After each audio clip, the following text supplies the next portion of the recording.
Okay, so this is going to be the WrestleMania main event tier list.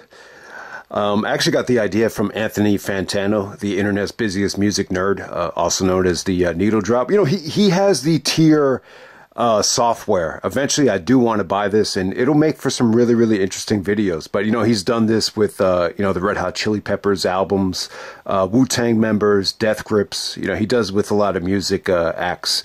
It's a really, really cool concept. But yeah, I decided to do this a little bit different.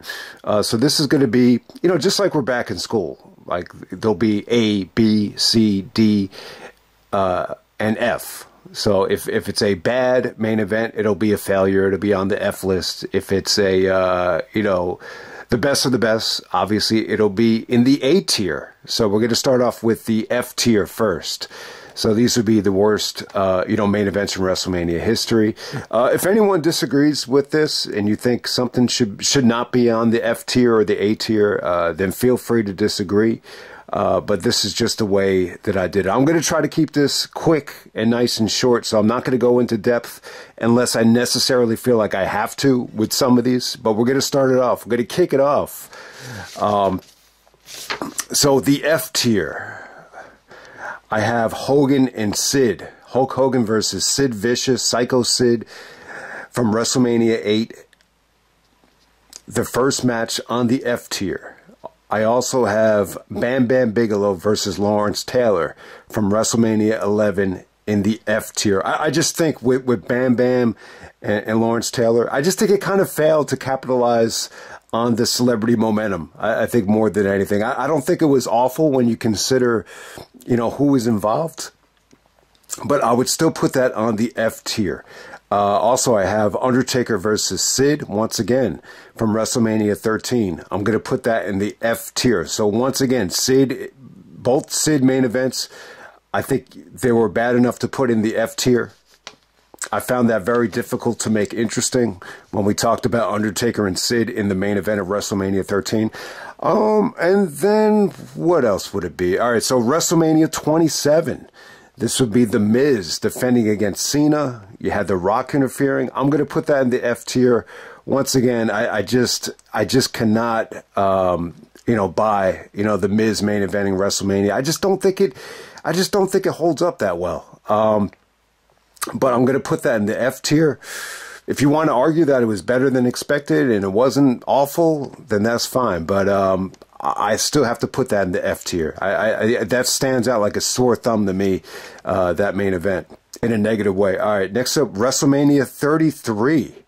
This is Undertaker and Roman Reigns. I'm going to put this in the F tier as well because I just thought it was ugly, man. I just don't think it held up well. Even when The Undertaker watched this back, you could just tell how frustrated he was watching it. I just have to agree that this was definitely a bad, you know, main event. No championship on the line, and they still main event.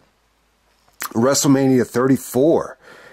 You know, definitely the worst Brock and Roman match, I think. I just think the crowd crapped on it. This definitely felt like, you know, this was the last chance with a lot of WWE fans. I feel like a lot of fans just totally turned away from the company. I think this was the same main event where Brock actually threw the title at Vince. I think Vince made the wrong call here. A lot of people would agree. And Brock just threw the belt, and then Vince called him an asshole.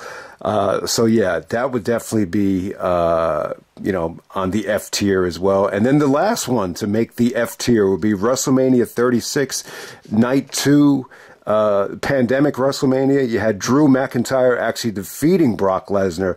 The reason was it just felt like, I don't know, it just felt like they could have put more into this. This just felt like Brock was just there to do the job and just leave. And a dark, very, very dark moment for Drew, celebrating in front of no fans. So that's the end of the F tier. Okay, moving on to the D tier of WrestleMania main events. We're going to start off with WrestleMania 2.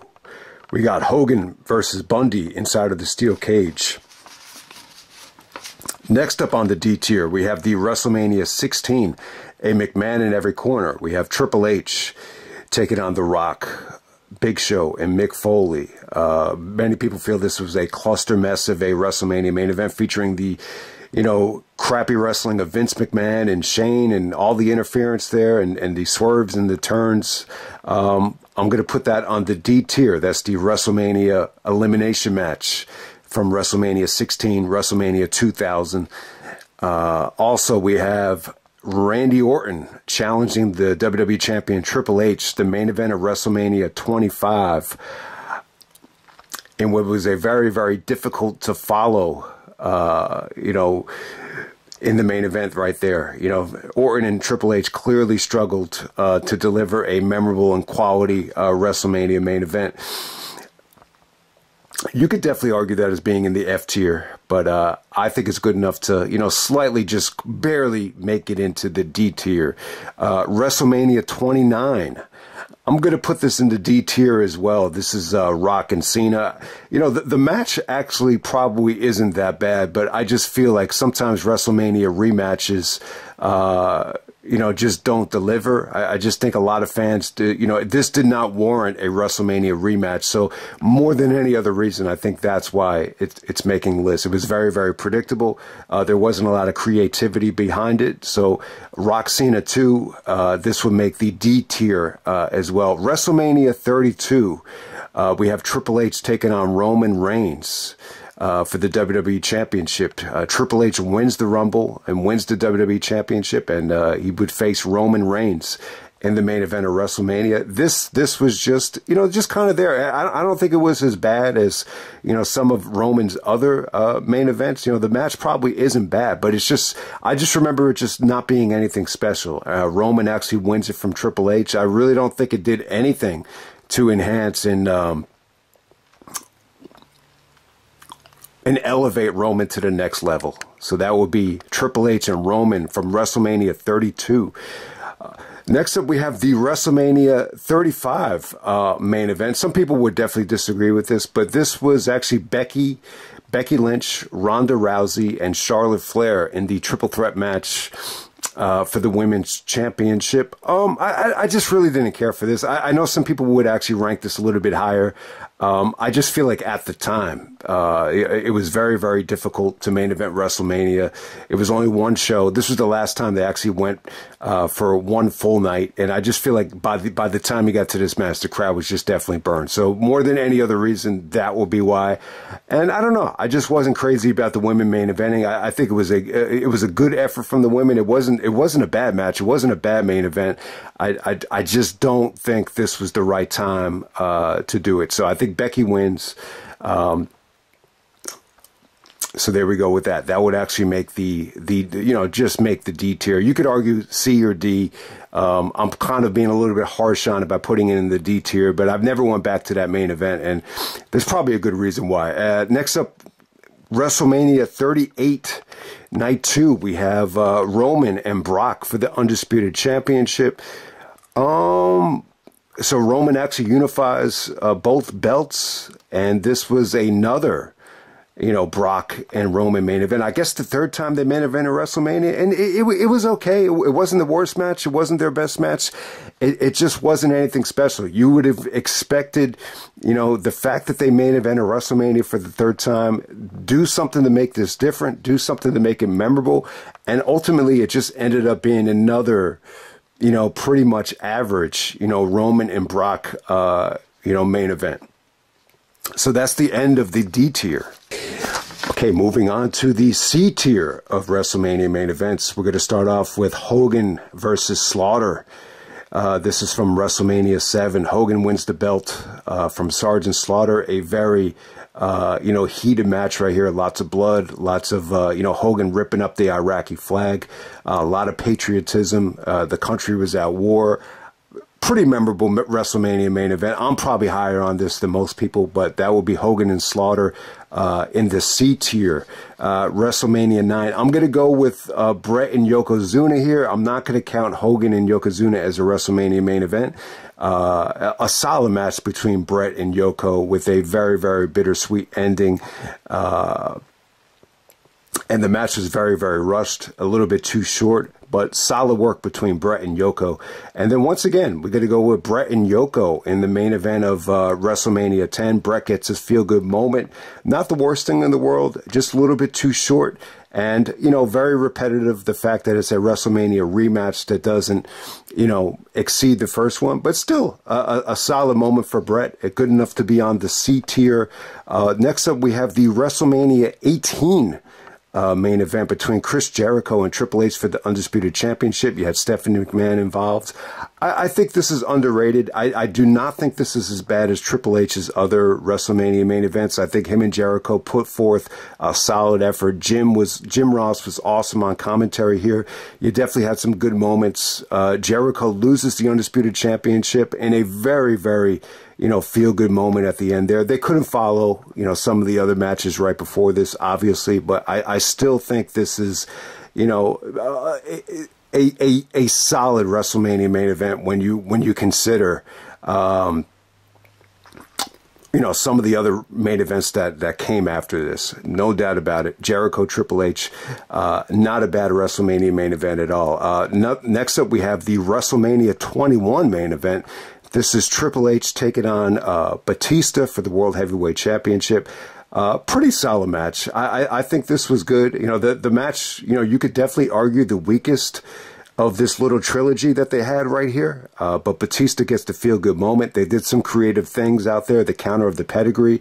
It got a great buy rate as well. And for some reason, it does seem like Batista gets the most credit for that buy rate. They capitalized on the guy that was hot at the time. So yeah, not a awful WrestleMania main event. I think it holds up well. It's a lot better than, you know, the JBL and Cena match that this had to follow. So I would definitely think this is justified by putting this in the C tier.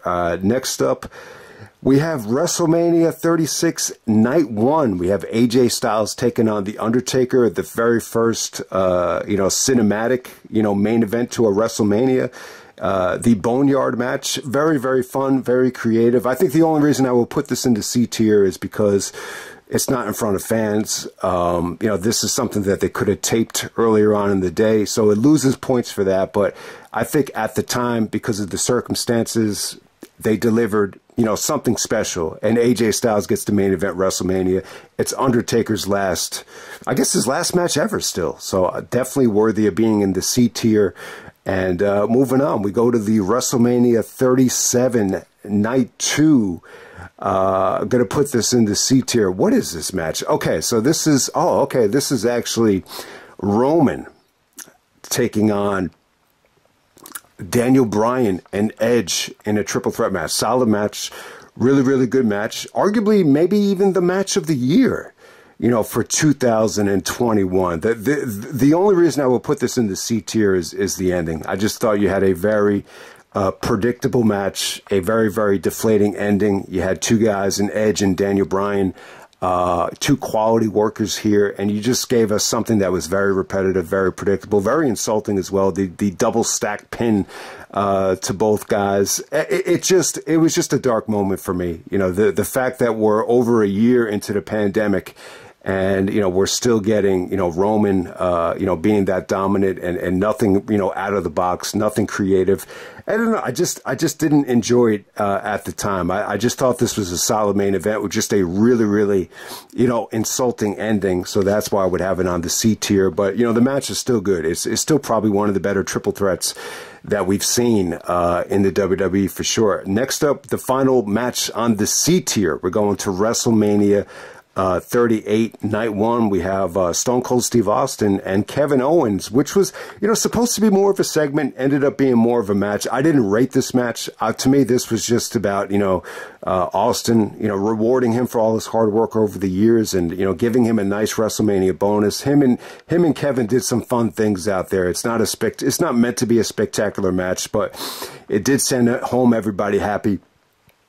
And obviously Austin drew a lot of people. So him and Owens definitely, you know, Owens does the stunner. Owens is a big fan of Austin. So they definitely had some nice chemistry there. But it's really not much of a match. It's more of a segment. And it's entertaining. So I think it's worthy enough for being in the C tier. So yeah, that's the end of the C tier. Okay, moving on to the B tier of WrestleMania main events. To kick this off, we have Hulk Hogan teaming up with Mr. T to take on Mr. Wonderful and Rowdy Piper in a tag match for the main event of the first ever WrestleMania. I just thought the intensity was off the chart here.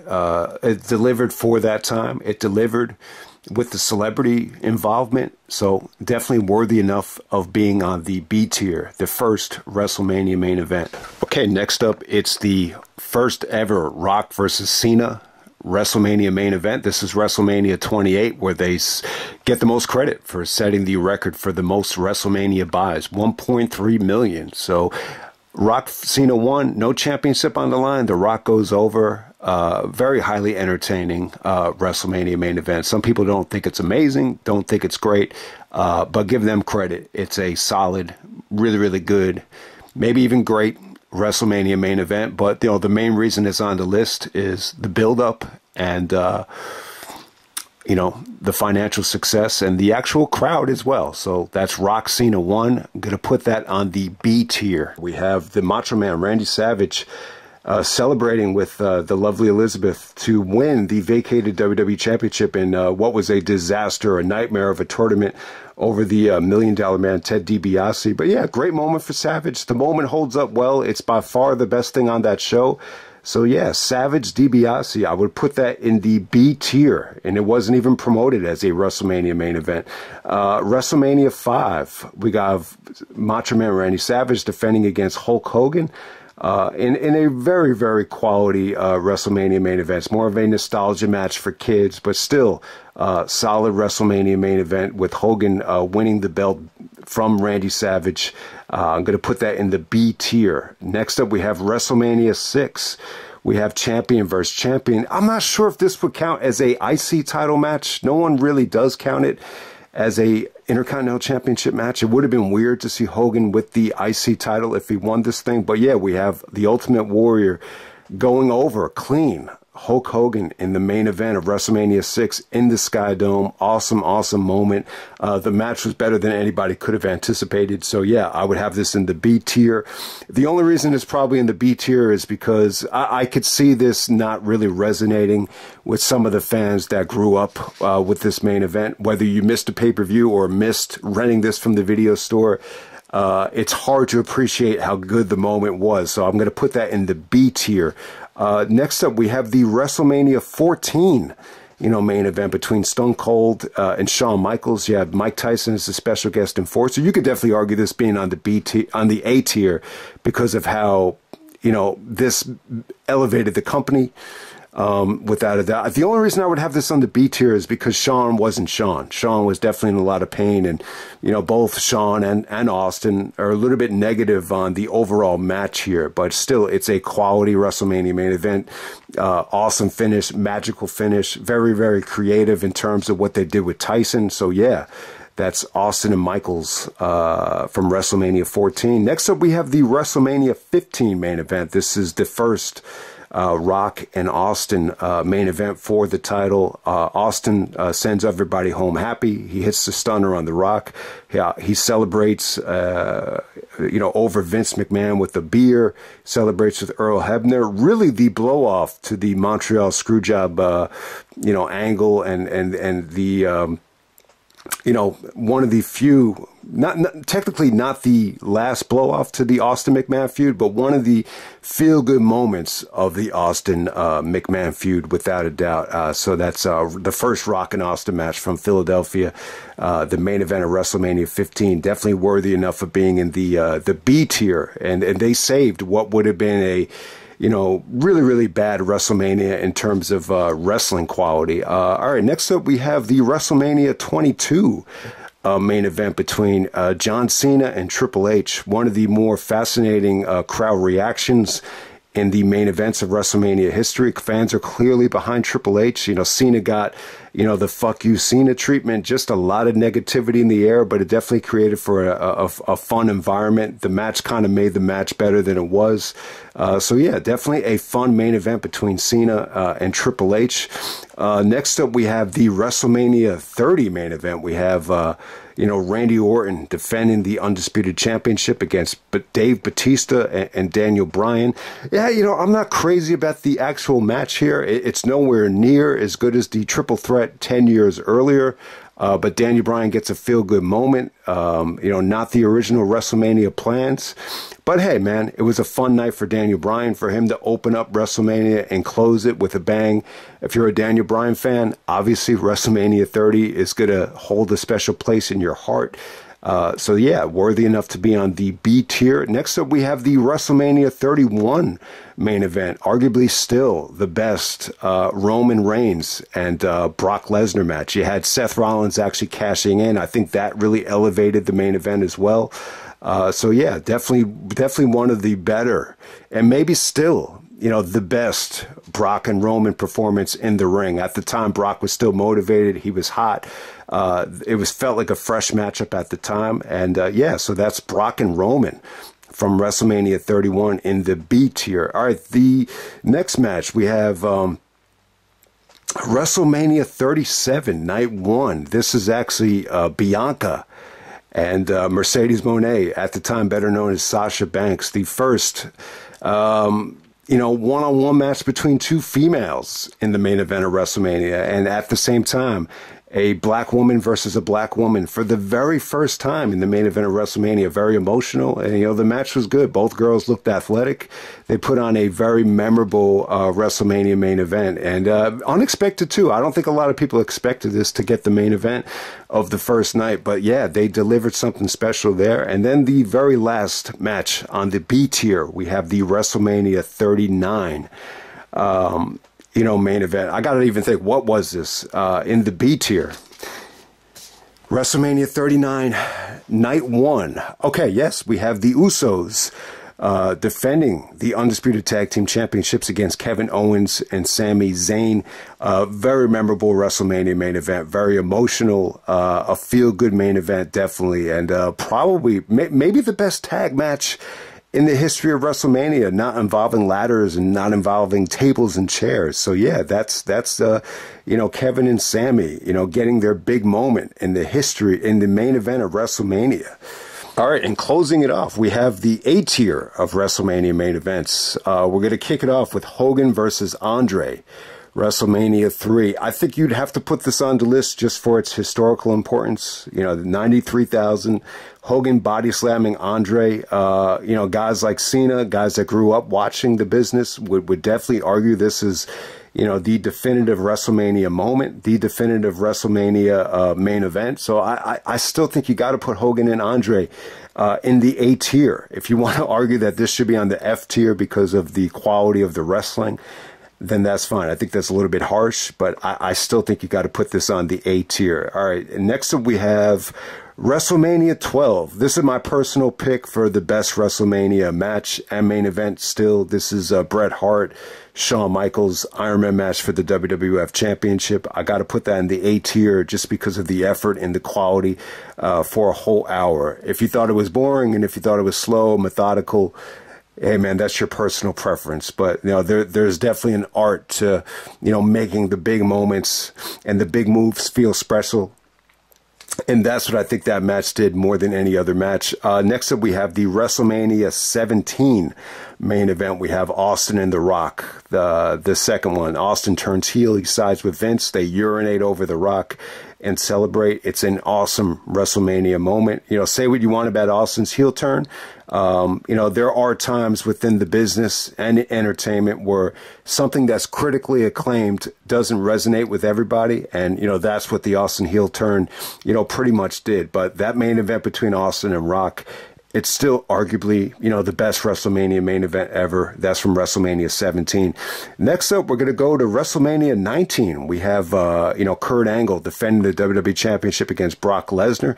Yeah, there were some behind-the-scenes things here with Angle's neck and Brock's shooting star press, but, it was a quality WrestleMania main event. It felt fresh.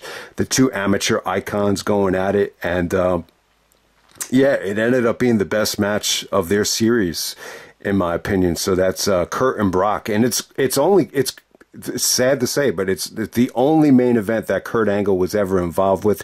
It's funny, like Jericho had only main evented once. I think Benoit only main evented once. Angle only main events once. RVD never got a chance to main event. So I mean, it is weird. It's a very, very tough thing to do to main event WrestleMania, and it remains to be seen if someone like CM Punk could ever main event WrestleMania. Obviously, it's very important to him to main event it. He probably cost himself the WrestleMania main event by checking out early. But, for as old as he is and, for as little time is left, it should really, really be interesting to see if he does, end up with that main event spot. The odds are very unlikely, but we'll see what happens. Next up, we have the WrestleMania 20 main event, the triple threat match. We got Triple H, Shawn Michaels, Chris Benoit in a classic triple threat for the World Heavyweight Championship, and still one of the more emotional championship celebrations ever, which really elevated WrestleMania 20 to an amazing level. Next up, we have the WrestleMania 23 main event. We got Shawn Michaels and John Cena in a very entertaining but controversial WrestleMania main event. Next up, we have the WrestleMania 24 main event featuring Edge and Undertaker. Yeah, very, very interesting pick for an A-list. I would have to put this on the A tier. I think it's a solid main event. It felt like the streak was finally in jeopardy at certain times in this match. And yeah, so Edge and Undertaker put on a very, very exciting main event in WrestleMania 24. Next up, WrestleMania 26, we have The Undertaker and Shawn rematch. Not quite as good as 25, most people would say, but still, you had Shawn Michaels' career on the line and the streak on the line. It was a very, very safe but highly entertaining, high quality WrestleMania main event. Shawn Undertaker, the rematch from 26. Got to put that in the A tier. And we don't get another WrestleMania main event in the A tier until you get to WrestleMania 39, Night 2. We have Cody and Roman. The first Cody and Roman match. Roman retains. Highly unpredictable main event. Highly emotional. Cody ends up leaving deflated. But the positive side effect is we got probably one of the more unpredictable and shocking, WrestleMania main event results that we've ever seen. So I got to put that in the A tier. I think it's going to be tough for Roman and Cody to follow this at WrestleMania 40 and Night 2. But we'll see what happens there, man. I mean, it feels very predictable this year, but the silver lining would be at least you get the title off of Roman. You want to see Cody defend that belt, month after month, and so we can have something to look forward to on a more consistent basis. But hey, man, those are my WrestleMania main event tier lists.